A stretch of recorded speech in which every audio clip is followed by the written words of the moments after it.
Hace 2 años, estaba sentada a la mesa de mi cocina, mirando una montaña de cosas que acababa de comprar en Target. Velas que no necesitaba, un cojín para reemplazar otro que estaba perfectamente bien y un utensilio de cocina guardado en su caja junto al anterior que había comprado y que nunca llegué a abrir. El estado de cuenta de mi tarjeta de crédito mostraba 72,000 pesos en cargos ese mes. Mi cuenta de ahorros tenía apenas 14,500 pesos. Yo ganaba 1,100,000 pesos al año y llevaba 6 años ganando más de 900,000 pesos.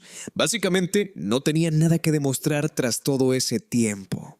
Esa misma semana leí un artículo sobre una mujer japonesa llamada Fumiko Chiba, quien escribió un libro sobre un sistema de presupuesto centenario llamado Kakebo.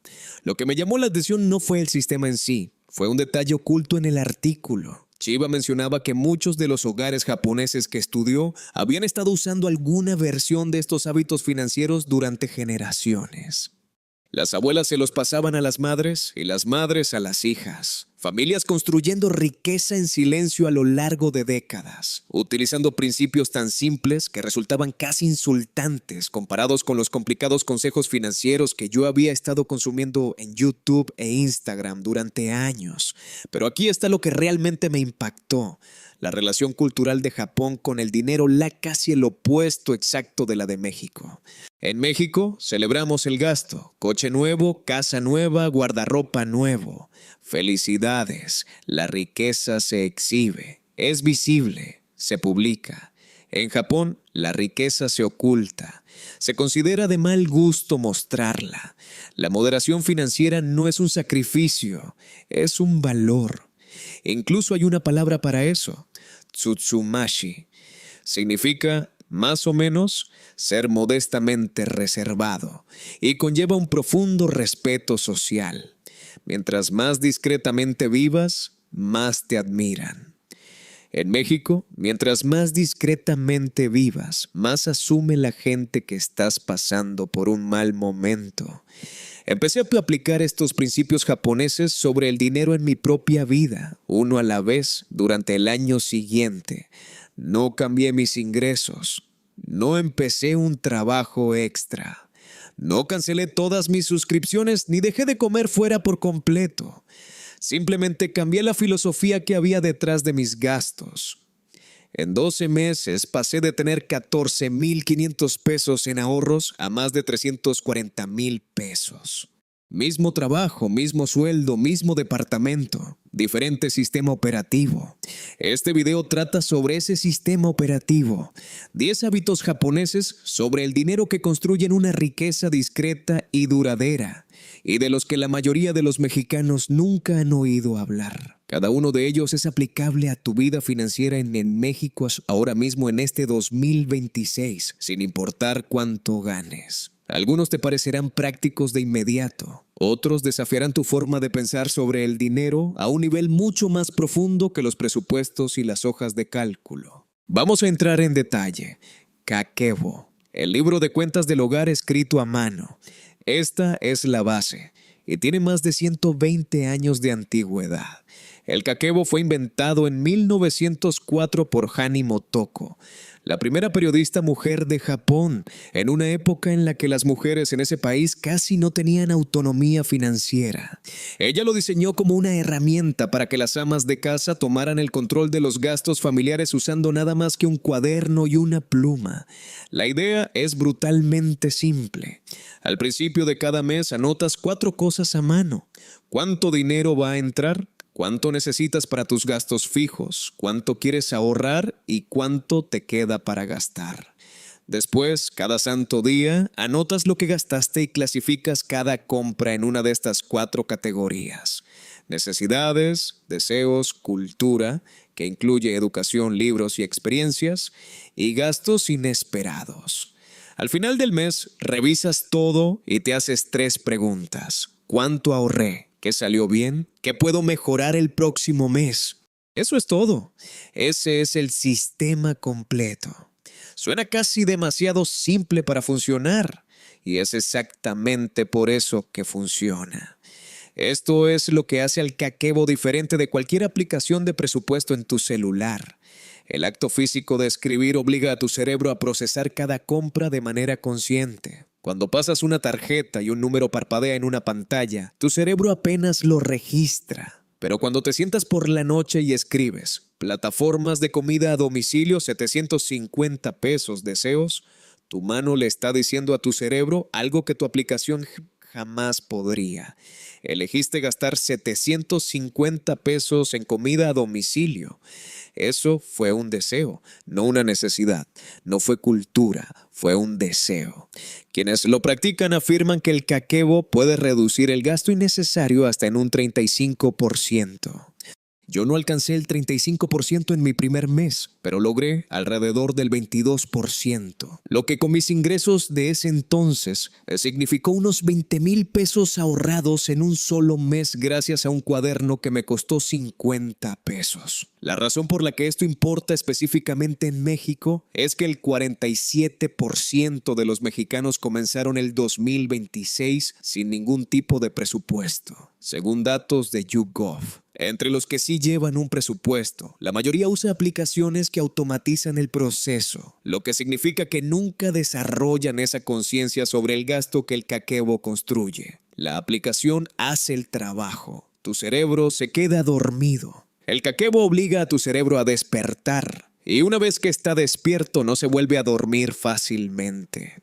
Hay algo más sobre el kakebo que merece atención, porque explica por qué el sistema ha sobrevivido durante más de un siglo, mientras que cada aplicación de presupuesto pasa por un ciclo de popularidad y abandono en cuestión de 2 o 3 años. El kakebo utiliza 4 categorías de gasto en lugar de las 15 o 20 que usan la mayoría de las aplicaciones modernas: necesidades, deseos, cultura e inesperados. Eso es todo. La simplicidad no es una limitación, es el diseño. Porque en el momento en que clasificas una compra en una de esas 4 cubetas, estás tomando una decisión crítica que ningún algoritmo puede tomar por ti. ¿Esta comida en un restaurante es una necesidad o un deseo? ¿Este curso en línea es cultura o un deseo disfrazado de desarrollo personal? ¿Esta vuelta al supermercado fue una necesidad o entraste por toallas de papel y saliste con 1,300 pesos en cosas que casualmente te llamaron la atención? Estas preguntas crean lo que los psicólogos del comportamiento llaman fricción cognitiva. La fricción te frena, la lentitud crea conciencia. La conciencia cambia el comportamiento. La cultura financiera mexicana está obsesionada con reducir la fricción. Pago sin contacto, tap to pay, compras a un solo clic, pago automático para todo. Sin fricciones suena eficiente. En realidad, el gasto sin fricciones es la razón por la que el mexicano promedio subestima sus costos de suscripción por unos 2,400 pesos al mes y sus compras por impulso por casi 5,500 pesos. El kakebo reintroduce deliberadamente la fricción en tu vida financiera. La fricción es la clave. Mi amiga Daniele probó el kakebo durante 6 semanas después de años de usar aplicaciones de presupuesto que descargaba, configuraba y abandonaba en un mes. Me dijo que la diferencia era que las aplicaciones la hacían sentir como una observadora pasiva de sus propios gastos. Los datos estaban ahí, pero nunca los procesaba. Escribirlo a mano la obligaba a procesar cada compra 2 veces, una cuando la hacía y otra cuando la registraba. Para la tercera semana ya había empezado a hacer una pausa antes de comprar y a clasificar mentalmente el gasto antes de sacar la billetera. ¿Voy a querer escribir esto esta noche? Se convirtió en su filtro. Si la respuesta era no, no lo compraba. Sus gastos discrecionales disminuyeron en 7,000 pesos en el primer mes. Mota Inai, la profunda vergüenza del desperdicio. Este es un concepto que no tiene una traducción directa al español. Y esa es parte de la razón por la que la mayoría de los mexicanos nunca lo han escuchado. Mota Inai es un sentimiento. Es la respuesta emocional de arrepentimiento e incomodidad que surge cuando algo útil se desperdicia, se desecha o se menosprecia. En la cultura japonesa, desperdiciar un recurso, ya sea comida, ropa, dinero o incluso tiempo, se considera algo casi moralmente incorrecto. Cuando alguien tira comida que se pudo haber comido o reemplaza un electrodoméstico que se pudo haber reparado, la respuesta no es su decisión. La respuesta es motainai, que lleva el peso de un ¡qué desperdicio! Es una lástima. Contrasta esto con México, donde el desperdicio está estructuralmente arraigado en la economía de consumo. Se estima que los hogares mexicanos desperdician aproximadamente el 30% de la comida que compran. Eso equivale a unos 38,000 pesos por hogar al año tirados directamente a la basura. Los mexicanos desechan alrededor de 37 kilos de textiles por persona al año. Reemplazamos los teléfonos inteligentes cada 2 o 3 años cuando los dispositivos están diseñados para durar 4. Tiramos muebles cuando nos mudamos en lugar de llevarlos con nosotros. Cuando empecé a practicar el motainai, lo primero que hice fue registrar el desperdicio de comida. Durante una semana tomé fotos de todo lo que tiraba del refrigerador y de la alacena. La cantidad fue verdaderamente impactante. Media bolsa de espinacas, sobras de arroz que olvidé que estaban ahí, yogur caducado, un cuarto de pollo rostizado. Estaba tirando alrededor de 750 pesos en comida por semana. Eso representa más de 36,000 pesos al año salidos directamente de mi refrigerador. Empecé a planear mis comidas basándome en lo que ya tenía, en lugar de lo que se me antojaba en el momento. Comencé a congelar las sobras el mismo día en lugar de decirme a mí misma que me las comería al día siguiente. Empecé a comprar cantidades más pequeñas con mayor frecuencia, en lugar de comprar por mayoreo cosas que se echaban a perder antes de que pudiera terminarlas. En 3 meses, mi gasto en el supermercado disminuyó casi un 30%. No porque estuviera comiendo menos, sino porque estaba desperdiciando menos. El motainai se extiende mucho más allá de la comida. Cambia la forma en que te relacionas con todo lo que posees. Reparas en lugar de reemplazar.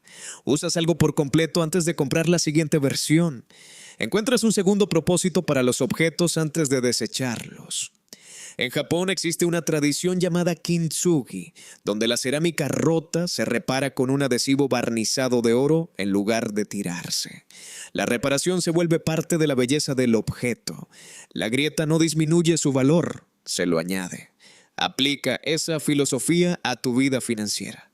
Esa cosa que está un poco gastada, un poco anticuada o ligeramente imperfecta, todavía funciona, todavía te sirve y aún tiene valor. Motainai te enseña a ver ese valor en lugar de correr a buscar el reemplazo.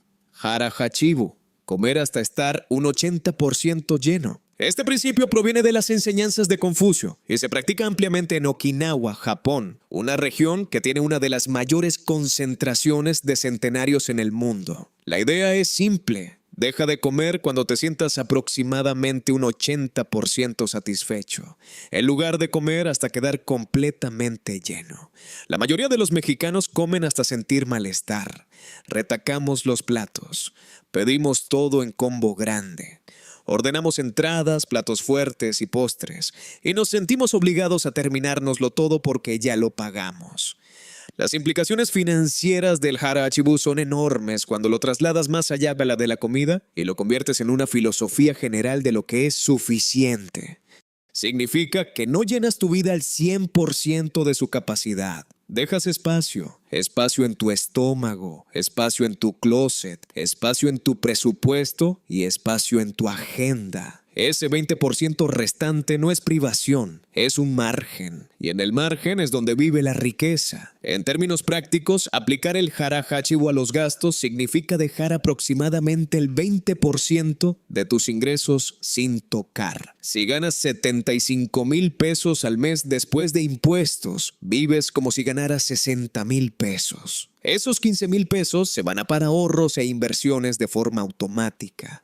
No los tocas porque no existen en tu realidad de gastos. Los informes de análisis económicos indicaron que la tasa de ahorro personal en nuestra región se situaba en apenas un 4% a principios de este 2026. Un 4%. En cambio, el estándar cultural japonés, a través de prácticas como el Hara Hachibu, apunta al 20%. Esa brecha de 16 puntos entre el 4% y el 20% es la diferencia entre retirarse con ansiedad o retirarse con tranquilidad.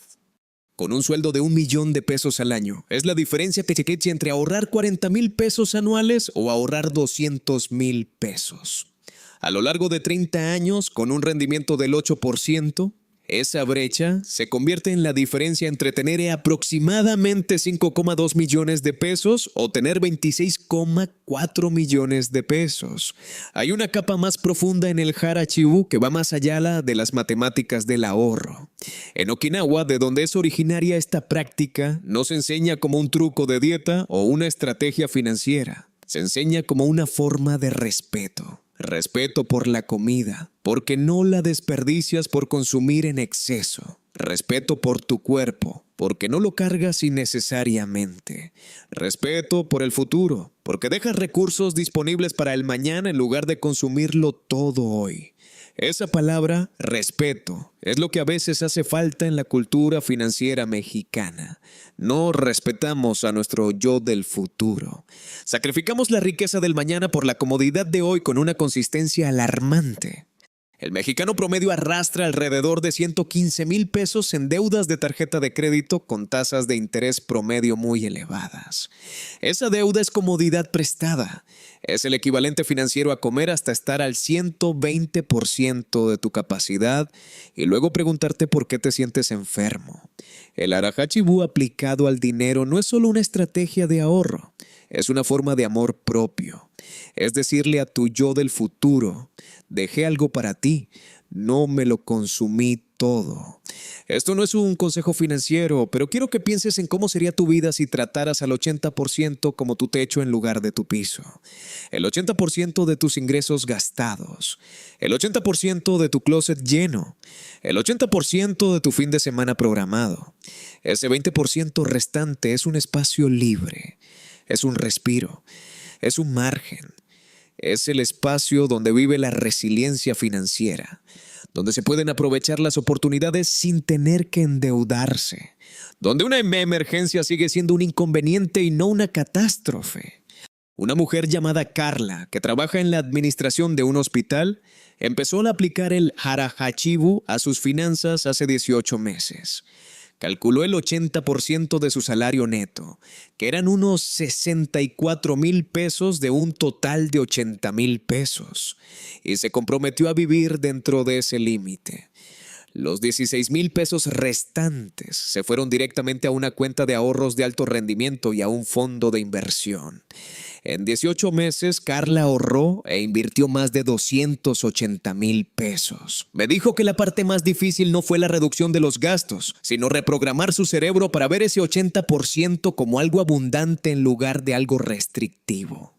Kaizen, pequeñas mejoras continuas. Una vez que eso cambió, todo lo demás fluyó de forma natural. Kaizen, pequeñas mejoras continuas.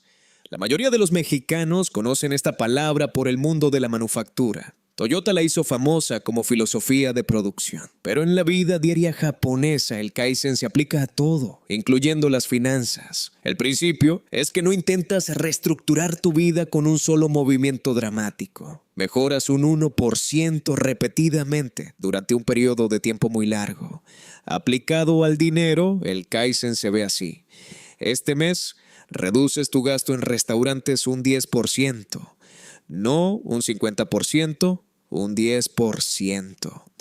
El mes que viene, aumentas tu aportación al retiro un 1%. Al mes siguiente, cancelas una suscripción. Luego, negocias una factura. Después, cambias un producto de marca por uno genérico. Cada cambio es tan pequeño que parece insignificante. Cada cambio es tan fácil que casi no requiere fuerza de voluntad. Pero 12 meses de Kaizen producen una vida financiera completamente diferente a la que tenías al principio y apenas sentiste la transición. La razón por la que el Kaizen funciona mejor que las reestructuraciones financieras drásticas está en la neurociencia. La amígdala de tu cerebro, el centro del miedo, se activa cuando intentas hacer grandes cambios. Percibe los giros drásticos como amenazas. Por eso, la mayoría de las personas que recortan radicalmente su presupuesto en enero lo abandonan para marzo. El cambio fue demasiado grande, la amígdala se resistió y la fuerza de voluntad terminó perdiendo la guerra. El Kaizen pasa por debajo del radar de la amígdala. Las mejoras del 1% no activan la resistencia. Se acumulan sin que te des cuenta, hasta que un día miras tus números y notas que tu tasa de ahorro pasó del 4% al 18% en el transcurso de un año, y genuinamente no puedes precisar el momento exacto en que sucedió. Ikigai, tu razón de ser, aplicada al dinero. Ikigai es un concepto que se traduce aproximadamente como razón de vivir. En Occidente se ha popularizado como un esquema para encontrar carrera. La intersección entre lo que amas, en lo que eres bueno, lo que el mundo necesita y por lo que te pueden pagar. Pero en Japón, el Ikigai no se trata de optimizar tu carrera. Se trata de tener un propósito que le dé estructura y significado a tu vida diaria. Ese propósito puede ser la jardinería, cocinar para tu familia, enseñar, hacer voluntariado o mantener tu salud en la vejez. Cuando aplicas el Ikigai al dinero, este transforma tu vida financiera de una manera que ninguna hoja de cálculo podría, porque responde a la pregunta que los presupuestos, las aplicaciones y las calculadoras de inversión nunca hacen. ¿Para qué es el dinero? La mayoría de los mexicanos acumulan dinero sin un propósito o gastan dinero sin una intención. Ahorran porque se supone que deben hacerlo o gastan porque algo les pareció atractivo. No hay una filosofía guía debajo de ese comportamiento. El Ikigai te da esa filosofía. Cuando sabes para qué es tu dinero, cuando has identificado la vida específica que estás construyendo, cada decisión de gasto se convierte en un voto a favor o en contra de esa vida. Mi amigo Terrence definió su Ikigai como estar presente en la infancia de su hija sin estrés financiero. Una vez que tuvo esa claridad, cada compra innecesaria se convirtió en un obstáculo para su razón de ser. No necesitó fuerza de voluntad para dejar de comprar por impulso. Necesitó un propósito. Después de que encontró su Ikigai, las compras por impulso no solo se sentían caras. Wabi Sabi. Encontrar la belleza en la imperfección. Este es uno de los conceptos estéticos y filosóficos más profundos de Japón, y es el antídoto directo a la cultura del consumo que domina y caspina el gasto de los mexicanos. El Wabi Sabi es el aprecio por las cosas que son imperfectas, impermanentes e incompletas. Un tazón agrietado que todavía sirve para la sopa. Una mesa de madera con rayones que cuentan la historia de 100 cenas familiares. Un suéter con un pequeño remiendo que te recuerda cuánto tiempo te ha gustado. En México, la imperfección es un motivo para reemplazar. Un rayón en la pantalla de tu celular, celular nuevo. Una raspadura en tus zapatos, zapatos nuevos. Los cojines del sillón están un poco aplastados. Es hora de buscar en West Elm. La economía de consumo depende de tu insatisfacción con las cosas que todavía funcionan. El Wabi Sabi te invita a encontrar satisfacción en ellas.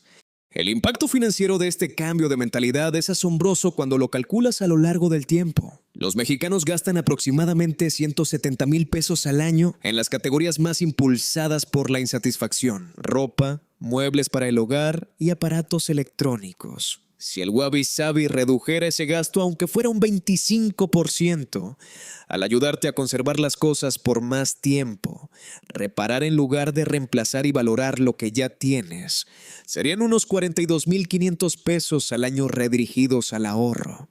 Con un rendimiento del 8% durante 25 años, eso se convierte en aproximadamente 3,3 millones de pesos, construidos a partir de una filosofía que encuentra belleza en lo que ya posees. Osoji, la limpieza profunda anual y el reinicio financiero. En Japón, el Osoji es una tradición que se lleva a cabo al final de cada año. Las familias limpian a fondo todo su hogar, descartan lo que ya no les sirve y entran al año nuevo con claridad física y mental. No es una simple limpieza de rutina, es más intencional que eso, es un ritual para dejar ir. Aplicado a las finanzas, el Osoji se convierte en un reinicio financiero anual. Una vez al año, idealmente en diciembre o enero, te sientas y realizas una auditoría completa de tu vida financiera. Cada suscripción, cada cargo recurrente, cada póliza de seguro, cada asignación de inversiones, cada saldo de deudas y cada pago automático. Lo revisas todo. Cancelas lo que no te está sirviendo, renegocias lo que se pueda bajar y vuelves a alinear todo con tus metas actuales. La mayoría de las personas configuran sus sistemas financieros y luego nunca los vuelven a revisar. Las suscripciones se acumulan, las primas de los seguros suben silenciosamente y las asignaciones de inversión se desvían de sus objetivos. El Osogi anual atrapa todo eso. En mi primer Osogi financiero encontré unos 5,700 pesos al mes en cargos que había olvidado por completo o que ya no necesitaba. Chokin, el hábito de ahorrar primero. Chokin significa literalmente ahorros, pero en la cultura financiera japonesa representa un hábito muy específico. Ahorras antes de gastar, no lo que te sobra al final del mes. Lo primero que pasa cuando el dinero entra a tu cuenta es que una parte sale de inmediato hacia un fondo de ahorro o inversión. El gasto se hace únicamente con lo que queda.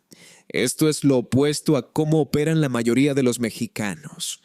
El patrón típico en México es ganar, gastar y esperar que quede algo para ahorrar. El modelo japonés Chokin es ganar, ahorrar y luego gastar lo que queda. La diferencia suena a mero juego de palabras, pero no lo es. Es estructural. Cuando el ahorro va primero, tus gastos se contraen de forma natural para ajustarse a la cantidad restante. Cuando el ahorro se deja para el final, nunca queda nada porque los gastos se expanden hasta llenar todo el dinero disponible. La ley de Parkinson se aplica al dinero exactamente de la misma manera que al tiempo. El trabajo se expande hasta llenar el tiempo disponible. El gasto se expande hasta llenar los ingresos disponibles. El Chokin rompe esta ley al reducir los ingresos disponibles antes de que comience el gasto. En México, el equivalente al Chokin es automatizar tus transferencias de ahorro e inversión para que se ejecuten al día siguiente de recibir tu nómina. Los informes sobre cómo ahorra la población revelan que las personas que más ahorran no son necesariamente las más disciplinadas, sino las que más automatizan. Implementaron el Chokin sin siquiera conocer la palabra.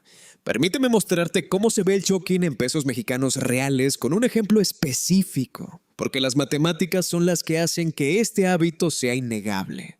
Marcus gana 85,000 pesos al mes después de impuestos. Bajo el modelo típico mexicano, gasta a lo largo del mes y ahorra lo que le queda. En la práctica nunca le queda nada. Sus gastos se expanden hasta llenar sus ingresos, como el gas llena una habitación. Su tasa de ahorro ronda el 3%, unos 2,500 pesos al mes. Y eso solo porque su fondo de ahorro para el retiro retiene un pequeño porcentaje antes de que él vea su sueldo. Ahora imagina que Marcus implementa el Chokin. La mañana siguiente al día de pago, una transferencia automática mueve 17,000 pesos.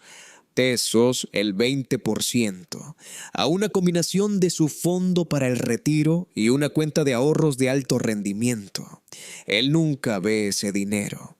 Su realidad de gastos se convierte en 68,000 pesos. Se adapta en cuestión de un par de meses, porque el cerebro humano es increíblemente adaptable cuando el dinero no existe en la cuenta corriente. Después de un año, Marcus ha ahorrado e invertido 204,000 pesos. Su enfoque anterior habría producido apenas unos 30,000 pesos. A lo largo de 20 años, con un rendimiento promedio del 8%, el hábito Chokin de Marcus produce aproximadamente 10 millones de pesos. Su antiguo hábito produciría apenas 1,5 millones de pesos. Mismo sueldo, misma ciudad, misma vida. La única variable es el orden de las operaciones, ahorrar y luego gastar, frente a gastar y luego esperar. Los hogares japoneses han practicado este orden por generaciones. Las deudas de tarjetas de crédito son casi inexistentes en Japón, en parte debido a este hábito. La gran mayoría de las tarjetas de crédito japonesas están configuradas por defecto para pagar automáticamente el saldo total cada mes. Mantener un saldo revolvente es culturalmente inusual. En México, casi la mitad de los tarjetahabientes arrastran un saldo de mes a mes y la deuda total de tarjetas de crédito sigue rompiendo récords históricos. La diferencia estructural no son los ingresos. El ingreso medio de los hogares en Japón es de hecho menor que en otros países desarrollados. La diferencia es la secuencia, ahorrar primero, gastar después. Shinrin-yoku y el estilo de vida libre de costo. En Japón, Shinrin-yoku significa baño de bosque. Es la práctica de pasar tiempo tranquilo y contemplativo en la naturaleza como una forma de reducir el estrés y restaurar la mente. No cuesta nada. El principio más amplio que representa es algo que he llegado a considerar como un estilo de vida libre de costo. La elección deliberada de construir tu tiempo libre, tu vida social y tu recreación en torno a actividades que no requieran dinero. En México, el tiempo libre es casi sinónimo de gastar. La diversión cuesta dinero. La relajación cuesta dinero. Convivir cuesta dinero. Una noche de fiesta, un viaje de fin de semana, ir al cine, un concierto o una salida a una plaza comercial disfrazada de entretenimiento. El hogar mexicano promedio gasta aproximadamente 54,000 pesos al año en entretenimiento, según las estadísticas laborales. La cultura japonesa ofrece un modelo fundamentalmente diferente. Caminar, cocinar juntos, leer, la jardinería, visitar parques o templos o hacer ceremonias de té en casa. Los momentos más ricos de la vida diaria ocurren sin necesidad de una transacción de por medio. Cuando empecé a organizar mis fines de semana en torno a actividades que no costaban nada, parques, cocinar con amigos en casa, visitas a la biblioteca, largas caminatas, mi gasto en entretenimiento disminuyó más del 60% en 3 meses. No extrañé nada. De hecho, la calidad de mis fines de semana mejoró porque dejé de equiparar la diversión con el consumo y empecé a equipararla con la presencia. Hansei, la autorreflexión honesta. Este es el último hábito y es el que mantiene unidos a todos los demás. El Hansei es una práctica japonesa de autorreflexión sincera y rigurosa. No es autocrítica, no es culpa. Es un examen honesto de lo que hiciste, que salió bien, que no y que harás de manera diferente. En las escuelas japonesas, los niños practican el Hansei desde una edad muy temprana. Está arraigado en su cultura. No reflexionas porque hayas fracasado. Reflexionas porque reflexionar es la única forma de crecer. Aplicado a las finanzas, el Hansei es la revisión mensual que cierra el ciclo del kakebo. Te sientas con tu cuaderno, miras lo que gastaste, miras lo que ahorraste y te haces 3 preguntas, completamente libre de juicios. ¿Cumplí mi meta de ahorro? ¿Qué compras me aportaron un valor genuino? ¿Qué haría de manera diferente? Este hábito, esta práctica mensual de 10 minutos de reflexión financiera honesta, es el más importante de esta lista porque es el mecanismo mediante el cual todos los demás hábitos mejoran. El Motainai se vuelve más agudo porque notas el desperdicio. El Hara-Hachi-Bu se vuelve más fácil porque ves dónde te llenaste de más. El Kaizen encuentra dirección porque identificas esa próxima mejora del 1%. Sin el Hansei, los otros 9 hábitos se quedan estancados. Con él se potencian. Y en esa palabra, potenciar o acumular, es donde quiero dejarte. Todo lo que he descrito en este video, cada uno de estos 10 hábitos, opera bajo el mismo principio que el interés compuesto. Aportaciones pequeñas y constantes, repetidas a lo largo del tiempo, que producen resultados enormemente desproporcionados en comparación con el esfuerzo inicial. Un cuaderno de 50 pesos y 10 minutos al día de kakebo no suena a una estrategia para construir riqueza. Tampoco lo parece el dejar el 20% de tu plato vacío o encontrar belleza en una mesa rayada. Pero estos pequeños comportamientos, acumulados uno encima del otro y practicados día tras día, mes tras mes, año tras año, producen algo que ningún nivel de ingresos puede lograr por sí solo.